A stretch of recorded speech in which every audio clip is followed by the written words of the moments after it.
আমন ধান, ঠিক আছে? আমন ধান কাকে বলা হয়? তো আমন ধান বিশেষ করে বর্ষাকালে জমিতে আমরা যে ধানটা চাষ করি সেটাকে আমরা আমন ধান বলছি। তো আজকের ভিডিওতে বলা হবে যে আমন ধান চাষ করার জন্য মানে কাদাতে কি কি সার দিয়ে আমরা ধানের চারাটাকে রোপণ করব। তো প্রথম কথা হচ্ছে এই আমন ধানে কিন্তু আমরা 3 রকমের ধান লাগালে বলতে পারি। মানে একটা মানে একটু মোটা টাইপের যেটাকে আমরা স্বর্ণ ধান বলছি। তারপর একটা লম্বা সরু ধান আছে, হ্যাঁ? ওই ধানটা লাগানোর জন্য আমরা এটা করছি। আর একটা আছে যেটা তোলাই পাঞ্জি, বাসফুল, ওই টাইপের একটু ছোট ছোট দানা টাইপের ধান, সেই ধানটা চাষ করছি। তো বর্ষাকালে তো জমিতে মানে জলের অভাব হয় না, জল নিয়ে আমাদের কোনো সমস্যা থাকে না।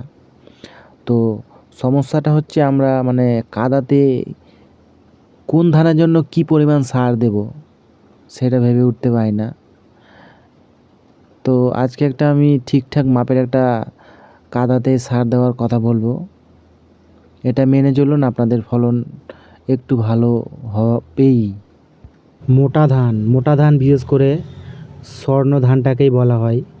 ওই টাইপের যতগুলো ধান আছে সেগুলোর ক্ষেত্রে যে সার ব্যবস্থা, তো জমিতে যে সারগুলো দিতেই হয়, ইউরিয়া, ফসফেট, পটাশ, এছাড়াও সালফার দিতে হয়। এই 4টা উপাদান খুব মানে উপকার মানে দরকারি, দিতেই হবে। তো ইউরিয়া দিতে হবে 8 থেকে 10 কেজি বিঘা প্রতি 33 শতকের জন্য বলা হচ্ছে। ফসফেট 25 থেকে 30 কেজি, আর পটাশ দিবেন 8 কেজি।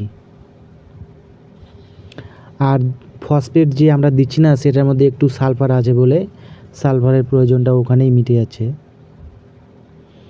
আর ওর সঙ্গে হিউমিক অ্যাসিড দিবেন বিঘাতে 1 কেজি।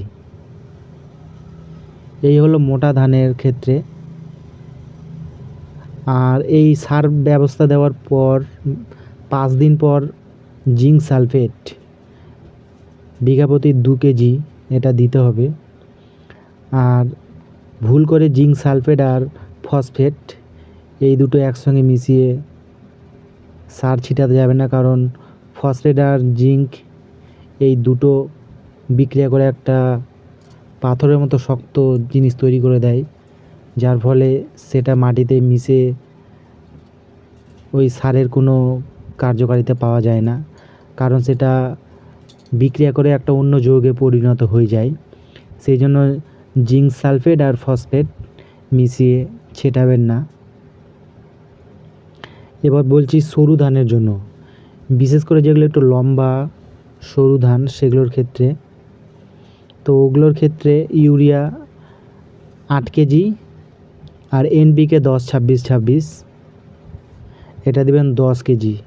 তার সঙ্গে জিঙ্ক সালফেট 2 কেজি আর হিউমিক অ্যাসিড 1 কেজি। তো এখানে একটা জিনিস আছে যে জিঙ্ক সালফেট আর এনপিকে কেন মিক্সচার করা হচ্ছে। এনপিকের মধ্যে তো ফসফেট আছে, কিন্তু এখানে এনপিকেটা একটা যৌগ রূপে আছে।